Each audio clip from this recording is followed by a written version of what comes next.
Hi, welcome to User's Guide for the Soul. We're excited to have you join us, and we're also going live on Facebook right now.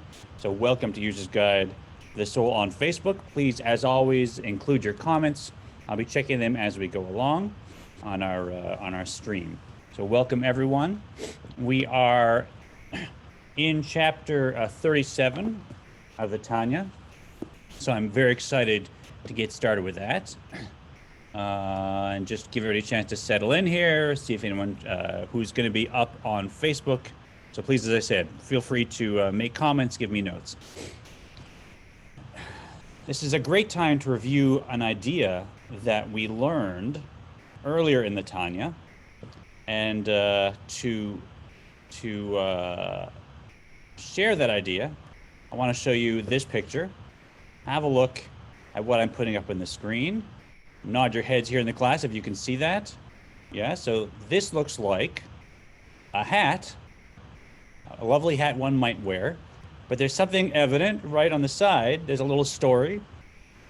It looks like a bullet has passed through this hat. So I want to tell you a story about this hat. Let's say it belonged to a gentleman. Let's say perhaps his name was David. David was walking down the street one day, and suddenly, out of a bank rushed some bandits, guns blazing, and some very eager security guards rushed out, also guns blazing. And suddenly, David found himself in the middle of a shootout between bank robbers and guards, and bullets are flying everywhere. What did he do? He started running for cover, finding the best way out of the situation, ducking and weaving, and bullets were flying all over. In the middle of the chaos, he felt a strange whizzing feeling, but just kept running. And then when he finally got to safety and his heart slowed down, he checked himself, all was good. And then he took his hat off and noticed a bullet had passed right through his hat. And he felt a little nick on his head. He remembers feeling something, but it barely scraped him. Now, if you were talking to David, and David showed you this hat, and David said to you, "Look what a bad day I had. I had this perfectly lovely hat. I was going to get another couple years out of it. Not a new hat, but, it was a good hat. And now my hat got a bullet hole in it. Look what a bad day I had. I'm so unlucky." What would you or I say to David? What are you talking about? This is the luckiest day of your life. You were spared being horribly wounded. God knows, God forbid. You were spared a terrible, terrible tragedy. The bullet missed you, and so it went through your hat. Your life was saved. And suddenly David realized, oh, of course, you're right. And now this is David's lucky hat, and he has a beautiful story to tell for the rest of his life where he shows you this hat. Look at the most lucky day of my life. What if I were to tell you that you and I make this mistake all the time? You and I make this mistake all the time of looking at David's hat and thinking, what a bad day. What an unlucky day. You got a bullet hole in your hat. Well, let me explain exactly what I'm talking about. And it has to do with something we've learned in the Tanya about when negative things happen in my life. And let me first say, I'm not talking about the big tragedies. Let's leave those out, because those, everyone who encounters them knows you have to mourn. No one can understand them. That's a separate thing. What I'm talking about is the 95% of the normal in your life negative things. I lost my wallet, I stubbed my toe, I got a flat tire, you name it, that we spend our actual life stressing about. We spend our actual life saying, I had an unlucky hour, unlucky day, unlucky week, whatever it is. Let's talk about just that 95%, because if we can deal with that, I think that'll be very useful. And leave aside the big tragedies. That's another story. There's something we learned in the Tanya, and that is when a soul is in a body, as your soul and my soul is now, when a soul is functioning in a body, there's two realities Kabbalah teaches us. One, it's not as sensitive as when the soul is outside the body. The soul is busy flowing through the physical senses of the body and looking at the physical world and dealing with the physical decisions, and it's losing touch consciously with its biggest part, its spiritual part. And of all the sensations, the spiritual sensations that bigger spiritual part of the soul is feeling. So know that your soul and my soul, when we're in a body, it's much less spiritually sensitive than when it's outside of the body. 2 is that even if I live a great life and help people and do good things, there's a residue that living in a body in the physical world leaves on the soul that has to be scrubbed off the soul when the soul is done being in a body. It has to be, call it cleansed. It has to be rebalanced, recalibrated. Now that process of recalibration is not pleasant for the soul. It's described as extremely painful for the soul after you're out of a body because the soul is so sensitive. And realizing that it's come up back to heaven with residue from the physical world and cravings and habits and all that's left on it. I'm not talking about big negative things, just normal life. Having that scrubbed off is very painful for the soul.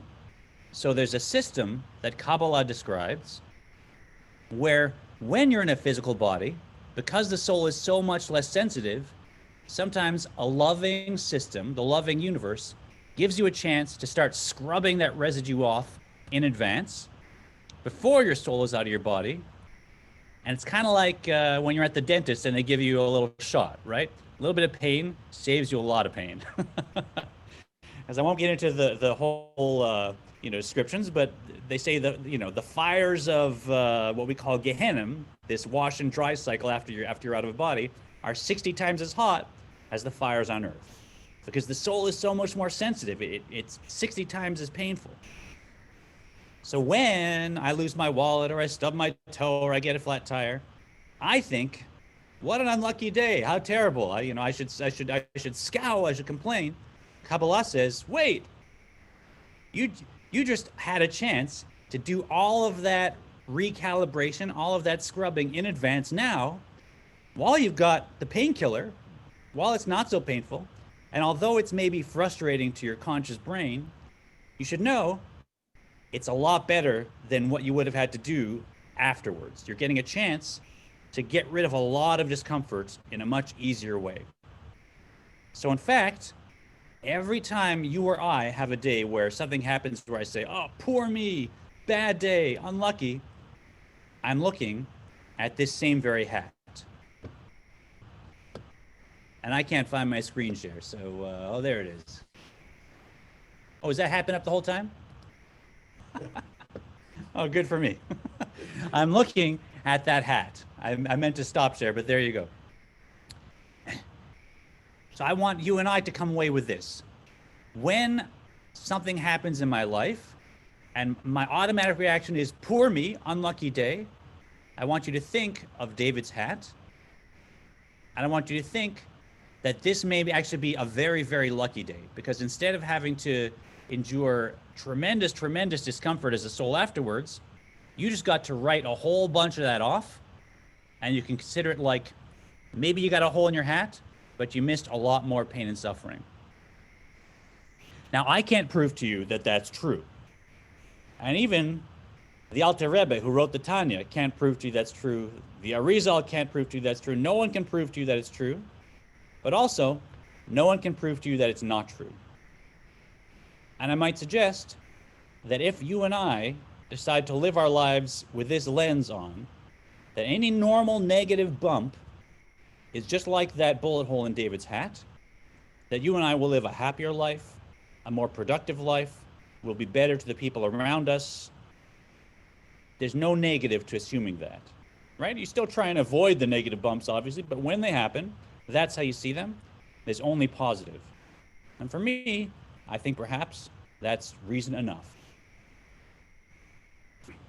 Any questions on that?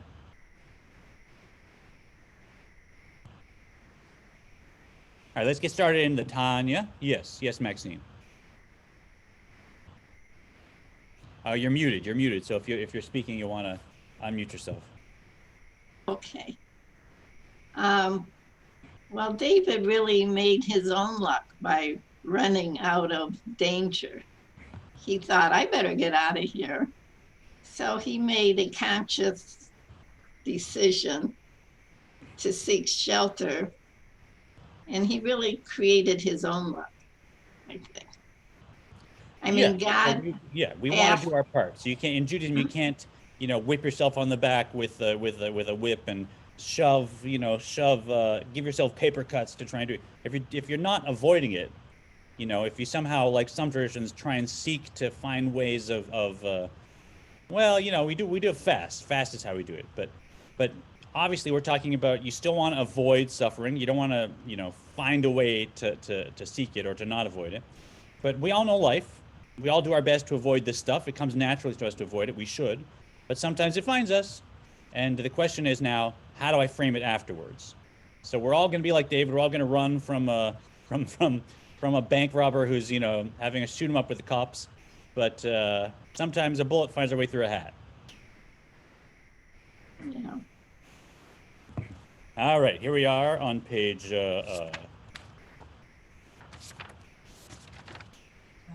page 500. Okay, so we just went through, and to catch us up, we're now in the third of 3 chapters that are dealing with really the purpose of life and why it is that that we should do everything we learned in the Tanya until now. Why it is that we should try and be a Beinoni and have our mind control our heart and do meditation to create positive emotions. Everything we've learned, it's work, and the Alter Rebbe wants to give us a reason why, if we can't be a tzaddik, we should keep working to be a Beinoni, which we can be at any point. And we learned in chapter 35 that it's actually the physical mitzvahs, not the power of my meditation, not my kavanah. It's the physical mitzvahs that function in this image of us being a lamp. The physical mitzvahs are the oil in that lamp that cause the light of the Shekhinah to dwell on the wick, which is my body. Why? Because they're completely surrendered. A physical mitzvah doesn't have an ego. An etrog doesn't have its own will. It just is transparent and surrendered to what we call the will Ratzon Elyon. That's Keter in Tzilus. And it allows everything, the whole vitality of that etrog, to be wrapped up with that oneness completely. Unlike me, who I have an ego, so I'm always a little separate somehow. Chapter 36, we learned about this concept that the purpose of the world is to create a dira b'tachtonim, a home for God, and that's what our mitzvahs are doing. And that even that final period that as Reformed Jews we talk about, the Messianic era, that is what every mitzvah is pointing towards. It's trying to get us to that place where the world is a perfect home for God, and that oneness is the most obvious thing. So we've got the mitzvahs being the thing that connect us to godliness. We've got the dir b'tachtonim, a home for God, here in the lowest realm, being the purpose of existence. So now we're focusing not on the heavens, not on the highest spiritual realms. We're focusing on physical reality and my counterproductive habits and my negative side. That's where I'm doing the work. And now in 37, we're learning about the mechanics of how that happens, and learning specifically that it's my work doing physical mitzvahs now that brings all the reward, that brings that whole time of the Messianic era that we're discussing, that where the tipping point spiritually happens in the whole world, which, as I say, Reformed Judaism also accepts, believes in, and has us working towards. That's why we do Tikkun Olam. That's why our rabbis are so burning to set up programs and go out and make sure everyone, Jewish, non-Jewish, is taken care of, is well, the environment, because we believe that we're working towards an era where everything is finally fixed. So we're looking at the mechanics of that now. And we just learned that whenever we do a mitzvah, as we said, we draw down the light of the Ein Sof, and the mitzvah is clothed and unified. The physical mitzvah is unified with that Ein Sof. And we just went through 3 examples of what a mitzvah might give, right? He said on page 498, an etrog, which isn't orla, right? Or, so first he said the cloth, right? On 497. For example, he said, the parchment of tefillin or mezuzah, so you got this cloth that is made from a pure animal, permissible animal, so not from an alligator, but from, you know, a cow or a permissible animal. Example 2, an etrog, which isn't orla. So an etrog that isn't, you know, there's certain years where you can't use an etrog, it's orla, so as long as it wasn't that. And 3 was money, as long as you didn't steal it. Then those 3 mitzvahs can be elevated to goodness. And we might just read that and breeze by. Oh, hi, Noreen. Come on in. We might just read that and breeze by and think, great, 3 examples. Now I have 3 examples. Let me check if there's anybody commenting. Hold on, I need to refresh my Facebook page. Here we go. And good. Okay, I'm ready if any comments come up.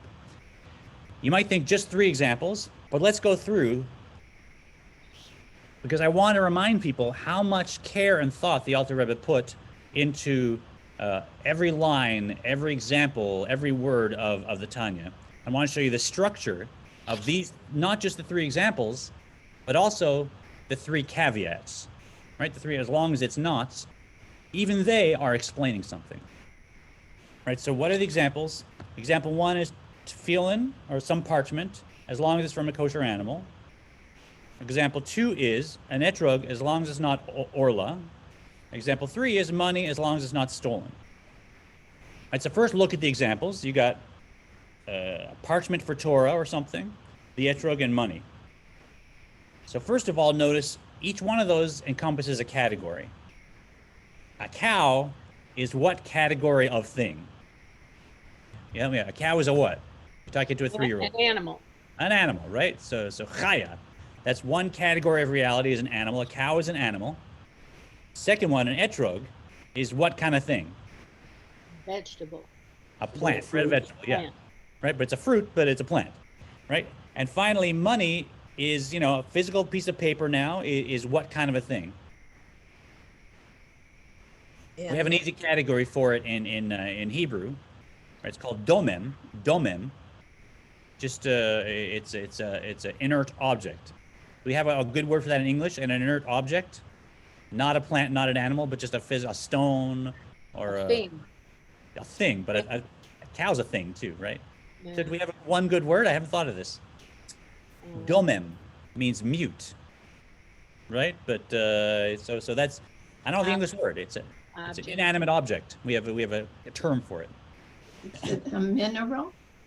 Well, yeah, but I mean, there's domems that aren't minerals, like you know, plastic or cloud or so not you know, domem. So there's 3 categories: chaya, animal; someach, plant; domem,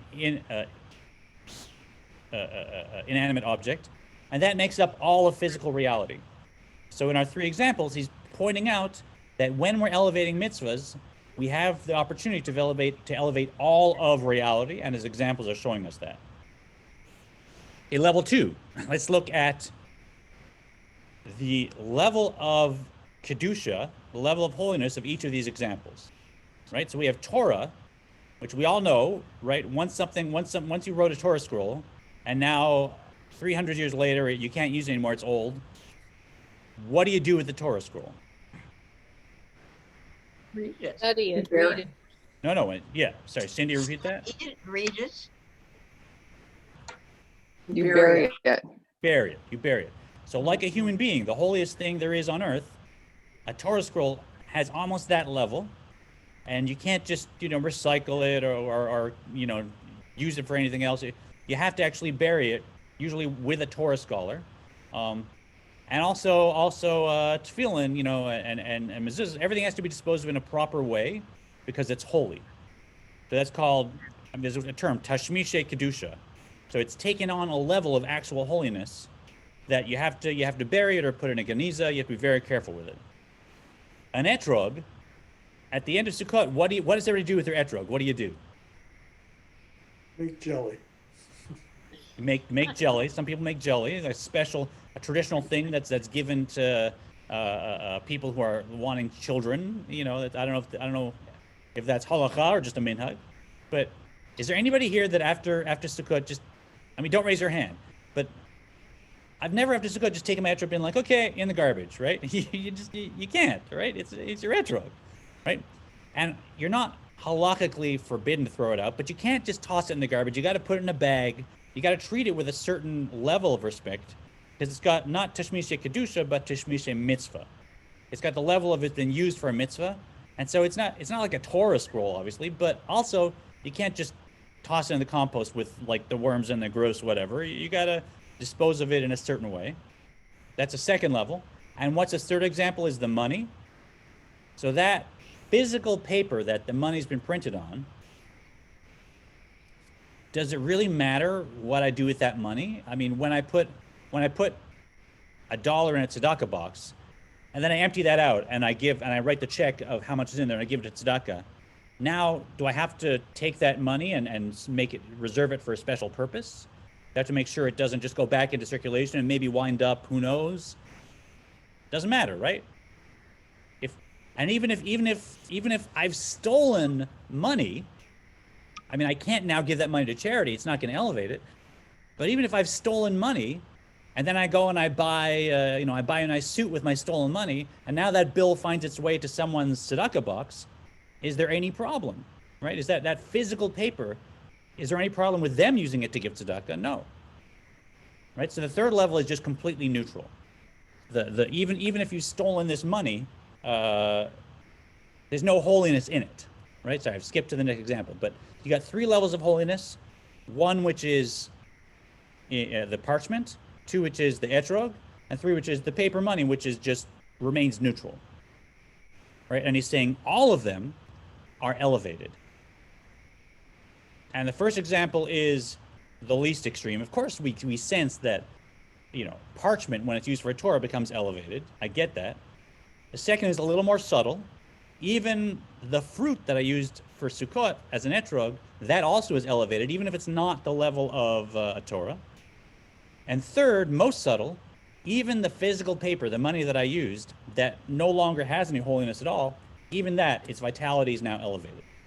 So he's teaching us, with each example, he's showing us, don't think it's just about the Torah scroll. It's actually about even the neutral stuff that gets wrapped up in this process of elevating the world through mitzvahs. Now let's look at the exceptions. Right? It's amazing how much thought is in each piece. This is, won't be tested on this later or anything, but I just want to, for a moment, dive in and show how much thought is in each, because sometimes we gloss over these things, right? So the first example was what? An animal that skin is used for parchment as long as the animal is a kosher animal. So I can't use a pig, right, and take its skin and write a Torah scroll. It has to be a cow or a deer or some kosher animal. And if it isn't from a kosher animal, if it's from a pig, that's not going to be elevated. Even if I go and I write a Torah on it, and I do a blessing, and I say, I'm sorry, but it's now chained down, and there's no way it can be elevated. It's from a non-kosher animal, and you can't. Now it's chained to the klipa. Example 2 is an etrog that is orla, an etrog that, because it's born in a particular year, you can't use. Now, it's not like the pig, which by its nature is non-kosher, and you can't use as a Torah. This is an etrog is you can eat it, you can use it for as an etrog on Sukkot. It's just that this year it's moved into a different category, but it's not intrinsically a problem. So it's a little more subtle, and he says even if it's just an etrog that's orla, where normally an etrog is fine, that can't be elevated either. So more subtle. And what's the third example is money, which is perfectly fine, right? There's no impurity, there's no problem with the physical money. It hasn't gotten any, it's not unkosher in and of itself. It's not even unkosher. It hasn't absorbed any impurity, call it, from even me stealing it. It's still just money that can be used for tzedakah by someone else. And yet, even that neutral thing, because I stole it, even though there's no problem with the physical paper, it also can't be elevated. So most subtle. So in all 3 examples, he's going from, call it the smallest point to the bigger point to the biggest point, because it's the most subtle. And he's going through all 3 categories of everything in the world. He's going through all 3 levels of holiness, and he's showing us all 3 levels of the opposite, where the thing might be kept from ascending, and going through all three levels in order and making all those points with just these examples. It's a lot to take in, right? We didn't make a graph, but you kind of hear where you know that just almost every spot in the Tanya you can dive in, and people have written whole maimarim, the given maimarim, about every spot in this Tanya, and the more you drill down, the more you see there's just so much meaning everywhere, and it kind of demonstrates how we say that really all of Chabad Hasidus is just an explanation of this book, the Tanya, for 7 generations afterwards. So, we're always only scratching the surface. So now we're, any questions on that? Yes, Maxine. I would think at the time this was written, the money must have been a coin rather than paper. Yes, I'm sure it was a coin, and the same applies. That silver or gold or copper that is in that coin, I have a coin and I'm giving it to charity. The fact that 3 years ago somebody stole this coin, the coin is neutral. I can still use it for tzedakah. It's not like a pig, where that parchment's from a pig. There's nothing you can do anymore. No one can now write a Torah with it, right? Absolutely. So we're on page 500, and now we've learned that that's the process by which we are creating a home for God most fully, is by doing physical mitzvahs, because the energy, the vitality of that physical object is completely united with the Ein Sof. And also, as he just said, the energy, the actual joules of energy that my body is using is also united completely with the Ein Sof. And there's even a ray of that light that encompasses my physical body. So my physical body also has an afterglow of that, let's call it. And let's go back a little. V'gam b'mitzvat Talmud Torah u'kriyat Shema u'tefillah v'chayotze v'hen. Rick, page 500, second paragraph. Even in the case of such mitzvah as Torah study, reciting the Shema prayer and the like, the animal soul's power is elevated to holiness. Right, and so here we went into this. These are not really physical mitzvahs per se, right? So when I'm learning Torah, I'm not giving charity. I'm not building a sukkah. I'm not pouring oil into a chanukiah. Even these mitzvot, which aren't patently physical, she'eno ba'asiya gashmit mamash she'tachat memshelet klipat noga. Although they do not involve actual physical action, which is under the dominion of klipat noga. Right, so when I'm pouring that oil into the chanukiah, that's klipas noga. My animal soul is the one that's directing my hand, and the animal soul comes from klipas noga, and the hand is pouring oil, which is a physical neutral substance from klipas noga, and the wick and the match and the metal in the chanukiah, that's all klipas noga. And so now I'm right in it. I'm plugged in. I'm creating a home for God in the lowest realm, as we said. Speech and thought and Torah study and prayer, that's not quite the same. Yet mikol makom ha'kamaylan dehirhur love kedibur dameh ve'eno yotze yidei chovato ad sheyotzi bisfatav. Yet it is an accepted principle that thought is not a substitute for speech, and one does not fulfill his duty of Torah study, prayer, etc., unless he actually utters the words with his lips. This is what we said, and it's interesting that you'd think when it comes to Torah study, the main thing would be that I understand it. You'd think with prayer, you'd think the main thing would be that I mean it. And we've said this before. It's the thought that counts. That there's reality to that, right? And there's a relationship with God. I'm praying. I'm learning God's wisdom. So isn't the main thing that I absorbed it, and that I feel it? Someone makes me a beautiful brunch in my life and slams it on the table with a frown and walks away in a huff. That's not going to taste very good to me, no matter how beautifully it was made.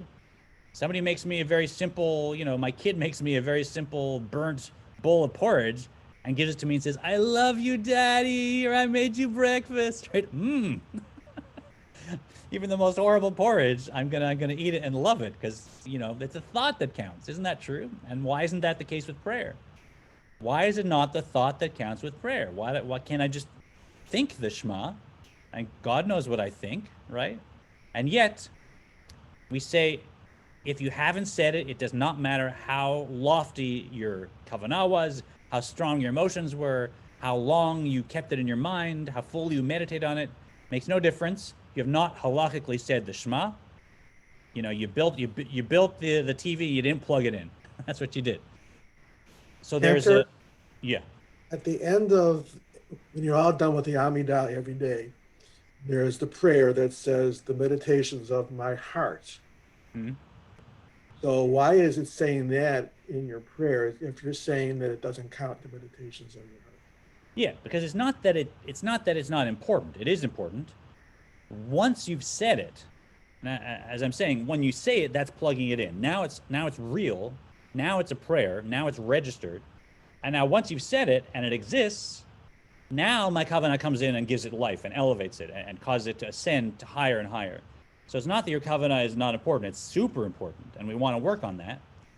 But kavanah alone, without the physical act of moving this organ of speech, accomplishes nothing in terms of halachic prayer. Nothing, right? If you haven't halachically said the Shema, if I sat for 4 hours and meditated on it but didn't say it, you haven't said the Shema. Whereas, if I'm rushed and I say the Shema with just a little bit of awareness, I'm praying to God now. I would do anything for God. Say the Shema. Now go, right? Even if my kavanah was nowhere near what it would have been with a 4-hour meditation on the thing, now I've actually said the Shema, right? It's elevated some part of the physical world and it's now dynamic. Now add more kavanah to that. Great, beautiful. It's so important. But the ikar, the core, right? The whole point, and the main point of creation even is to connect that holiness to physical reality, to elevate the physical. So you have to say it. Make sense? So it's action. Speech is actually called in the Gemara maisa zuta. It's called like a minor action. So it's like not a full action, but it is an action. It's like a proto-action. Even the Gemara has a term for it because they recognize speaking is physical behavior. You need the animal soul to move your lips and your tongue, but it's not fully in the physical world. It's still a very spiritual act, speaking and taking your inner feelings and thoughts and putting them out through the sound wave. It's not like hammering a nail into a sukkah. Now you're confused, Rick. I thought we were on good footing, and now suddenly you're frowning at me. No, I'm not confused at all. I understand totally what you're saying. I'm not so sure I agree 100%, but which part do you disagree with? Seriously, I mean, yeah, it's I always have a hard time when I've read this before that you have to physically speak it in order for it to mean anything. Yeah, and I'm not so sure I agree with that. But then again, that's my thought. So why? Because I feel, like you said, the meditations on my heart are just as important, if not more important, than the actual speech. Right. So let's probe that, because that is the core of the whole point of these 3 chapters, right? Let's probe. I hear you. I hear you. Because when I'm meditating and I'm saying, yeah, that's important, and it is important, but I'm saying that's just as important as saying it. I mean, I'm feeling it. It's real. I'm reaching God. I'm making myself better. All that still has, every one of those points is about, it's my emotion, right? It's my experience. It's refining me. It's getting me closer to God or spirituality. So even though they're all positive things, every one of them it's still anchored to me. When I've moved my lips and now it's out there, it's sound waves in the world, now it's connected to something that is not me at all. It's just objective. Cantor Smolash said this thing. Yeah, he said it, but now it's something he said. Now it has objective reality. It's not just inside him. And so you start to connect to the physical world, and a little bit of me says, how could that be as important? Because, I mean, that's just my lips moving. It's not more important than, like, what I feel in my heart, is it? And that's exactly it. No matter how deep the feeling is in my heart, that's always still my heart. And it's connected somehow to a separation. But once I've said it, okay, did you say the Shema? Yes or no, right? It's objective. Now it's entered into a different domain where there isn't me anymore. Now I can objectively say, yes, I said the Shema, right? And so this person, this person, this person, it all counts exactly the same in terms of that it was said halakhically, right? And everyone can objectively say, yes, this person said the Shema. It almost doesn't matter that it was me that said it. And I'm touching that part of reality that is no longer about me. It's now entirely about the mitzvah. And I react to it. I hear what you're saying, but my heart, my feelings, my growth, like, I'm a Jew, I'm praying, right? It's so important. How could it be less important? And the Alter Rebbe is saying, believe it or not, that's the whole point. You want to do the neutral mitzvah that maybe is not, it's not fun, it's not whatever, it's not, you're not feeling in your heart at that point. Do that, and that's making a home for God, because that's completely surrendered to God. Whereas all that stuff in my heart, great, but it's not surrendered to God like a mitzvah. You get what I mean? So it's really turning our natural instincts on our head, because we are seekers. We want to have this, we want to find our depth. We want to connect to our soul. And he's turning it on our head. He's saying, yeah, but guess what? The whole point is not to try and be a tzaddik and have those emotions. The whole point is, you know, get into the physical world and do a mitzvah, just like the tzaddik has to elevate the tzaddik's share of the world. All right, you'll leave it at that. Okay. We're good. We're good. Can I Although, jump in? Yeah. Doesn't that prayer begin, may the words of my mouth and the meditations of my heart be acceptable to you? So your words come first, yeah? Yeah, in the beginning of the Amidah, we say, God, open my lips, right? So it's all about the speech, right? The speech is the activating force. And then once it's activated, now, yeah, you know, do it with all your being. But the Alter Rebbe is saying, if it doesn't come out as a word, now it's not entered into the category of a physical or a proto-physical mitzvah. Very nice. We're on yet it is accepted. Is that where we are? Mikol makom. Hi, kamalan dehir hor lav kidibur damev eno yotze yede chovato ach yotze bisvatav. We're one past that, aren't we? Yeah. Okay. At the bottom, v'kaimalan da akimat svatav have maseh. Who we at? Hey, y'all changed on my screen, so I don't know whose turn it is. Who did it last? After Ellen was... Okay, let's just have the new screen, though. Doreen with the D. Why don't you go ahead? Noreen and then Doreen. Oh, great. And then Okay. Eleanor. And then me. Okay. It's also accepted that moving one's lips constitutes action. And such We said- action, as yeah. the rabbi notes, likewise stems from the vitality of the klipa noga that is nourished by the animal's soul, as does the actual bodily action spoken of earlier. That's it. The speech enters into this it's a maisa zuta. It's a kind of action, and that connects it now to the klipa noga in the world, and now you're moving stuff. And remember, it's the nefesh elokit that's directing this, but it's only the nefesh bamit that can move the lips, as he's about to say, and the nefesh elokit has to cause or train or even force the nefesh bamit to even move the lips, and that's the tachlis of a mitzvah is moving the lips to now make a dira b'tachton, to make a home for God in the physical world. So it's only when I move the lips that now that holiness can enter completely into the physical world, and I can elevate my share. Ki efshar lanefesh elokit levate bisvatayim ufev lashon v'shinayim hagashmim ki im al yedei nefesh achiyunit bamit hamlubeshet be'evrei haguf mamash.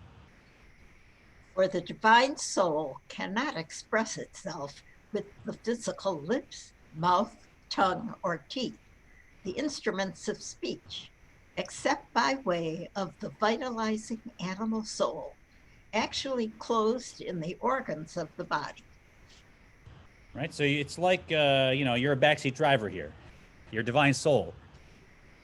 You know, my daughter's taking driving lessons, and every parent is like, I hope that teacher they got the brake in front of them, but they don't have the steering wheel, they don't have the gas pedal. Like, oh, I hope that they've given them good training in their classes, because now they're out driving the car. And that's it. My animal soul's driving the car. My divine soul's just sitting next to them saying, okay, turn here, turn there, oh, brake. Okay, now go. And nothing can happen physically in your body or even in your brain as sustained thought for you to meditate and focus on something. Nothing can happen unless the animal soul makes it happen. The animal soul has the hands on the physical workings of the body, and it's the divine soul that has to now be enclosed in the animal soul and start directing it. So everything we said, that only the divine soul has access to the garments of thought, speech, and action, that's on a soul level. But for the physical body, the divine soul cannot directly lift my finger. It's only the animal soul that can do it. So the divine soul has to now direct the animal soul. It's the animal soul that's making me speak. And that's key, because we're elevating the physical world. So it's actually not of any use for the divine soul to be saying the prayer. It's the whole point of elevating the klipa is I get the animal soul, which is made a klipa, to now itself say it. And that's elevating the energy of the animal soul.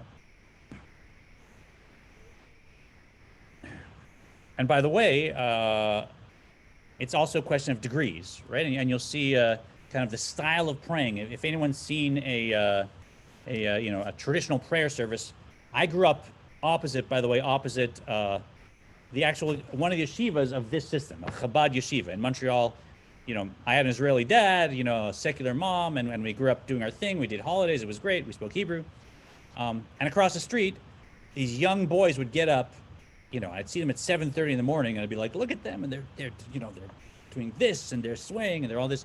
Why is it that a traditional service, there's all this motion, right? And if you go to the Kotel, if you go to the wall in Jerusalem, you hear all the different minions, and there's people are yelling and crying and singing, and there's energy.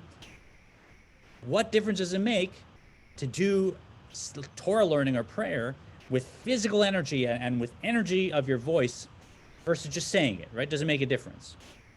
So here we're seeing it's because what we're doing is elevating the energy of the animal soul. So if I just sit quietly and say the prayer very quietly, that's fine. The prayer's been said, but it's only a certain amount of energy of the animal soul that's been elevated. Whereas if I really give it my energy and I'm moving and I'm animated and I'm singing and I'm dancing and I'm shouting, now there's just more energy is being drawn up, right? I have a bigger, I've opened the valve and I'm getting more energy elevated.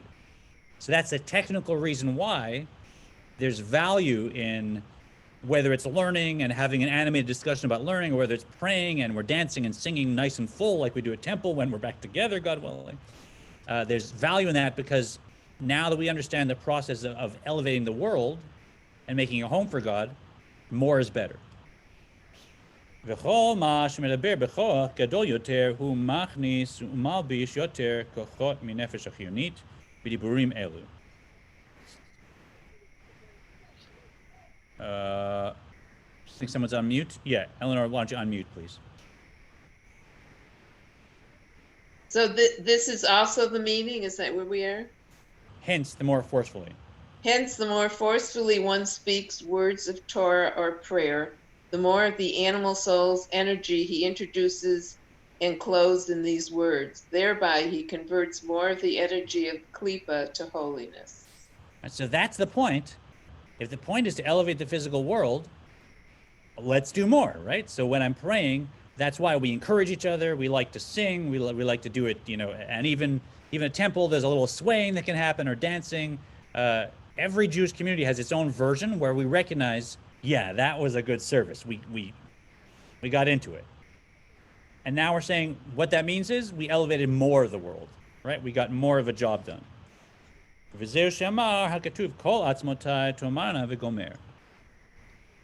is also the meaning of the verse, all my home shall declare God who is like you, which means that the words of Torah and prayer must be said with all of one's bones, so that as much as possible of the body's energy be utilized in performing the mitzvot. So not just the energy of my voice, which we've discussed, but also the movement of my body, even that. Dancing with the Torah and Simchat Torah, swaying when we're singing, standing up out of excitement, whatever it may be. All that is taking more of the energy of the Nefesh B'Amit and channeling it right up into that source, so it can be united with the light of the Ein Sof. And as we'll see, it's sucking up aspects of the physical world and elevating them along with it. Make sense? And they go one more. V'zeu shamru b'teinu zichronam livracha im arucha b'chol ramach evarim mishtameret v'im lav eina mishtameret. This is why our sages have said, if the Torah abides in all 248 limbs, it is preserved in our memory. Otherwise, it is not preserved. And so it's an interesting point. He even made a link between when I learn something that's a wisdom lesson. And we've all learned so many wisdom lessons. We all had moments where it's like the universe was explaining something to me and I said, I have to live my life like this. This is important. And then a month later, I find I'm right back beforehand, right? I know it happened. I know it, but I've forgotten it. Or Torah, right? Or formal Torah. You know, how many of us have sat through classes and learned something, and then a year later, you know, can I recite it? Can I recall it? Do I remember the order? The animal soul is made of klipas noga, and klipas noga, the shell of reality, it has something of an interest in forgetting wisdom teachings. It has something of an interest in not really letting it sink in so that it becomes part of me. So this is not like, oh, I forgot my keys, or what's the person's name? Oh yeah, not the normal way that humans are fallible and forget things or don't have photographic memory. This is really a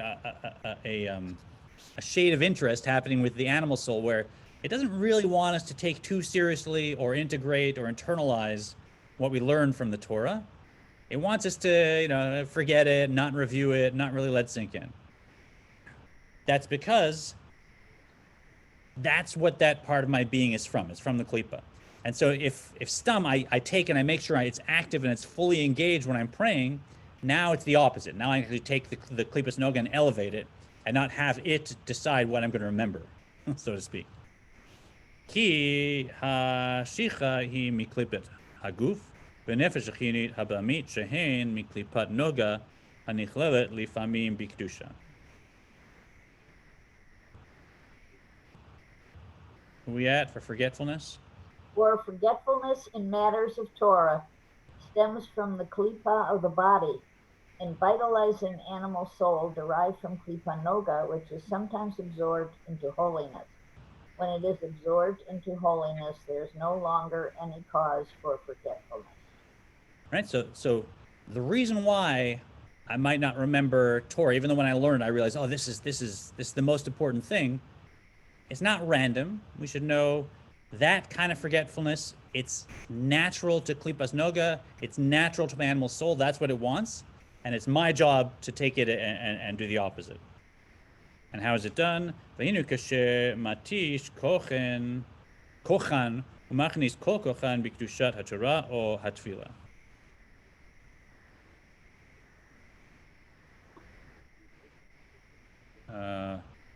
Is it? Rick, we're back at the beginning. Go ahead, Rick. Oh, okay. Sorry. This is accomplished when one weakens their power, the power of body and animal soul, applying all their strength to the holiness of Torah and prayer. So we learn this. The mind controls the heart. You get yourself out of one habit into another habit. You elevate yourself. You meditate now so that when you do the mitzvah, it has more power. But you basically control yourself, right? You say, if my mind goes to one thing, I can direct it to the other thing, right? If I have something that is a habit, I can get myself to meditate on the opposite habit and force myself to do it till it becomes natural. And now I can get closer to being a Beinoni. So everything we do to weaken the power of the animal soul, that's going to help this process. And when we start up next week, it's a good place to stop, because now we're getting to phase 2 of how the mechanics work. Because the problem is, okay, but if we have to elevate the whole world doing this, how are we ever going to do that? Because Jews are only 0.2% of the world's population, and an etrog is just one fruit. There's all the other fruit that I've eaten in my life, or that someone else has eaten. So how, by this little process of elevating an etrog, elevating a coin, elevating a board, elevating some oil, how are we, the tiny group of Jews, going to elevate the whole world? Even if we have millennia to do it, it seems like we're just a tiny little change that's happening.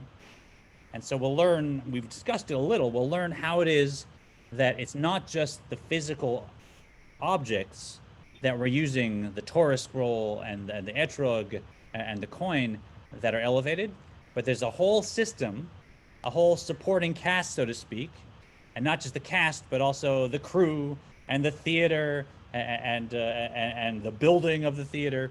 There's a whole system that gets elevated along with that one etrog, which is maybe the star on stage, but there's a whole system that is elevated along with it.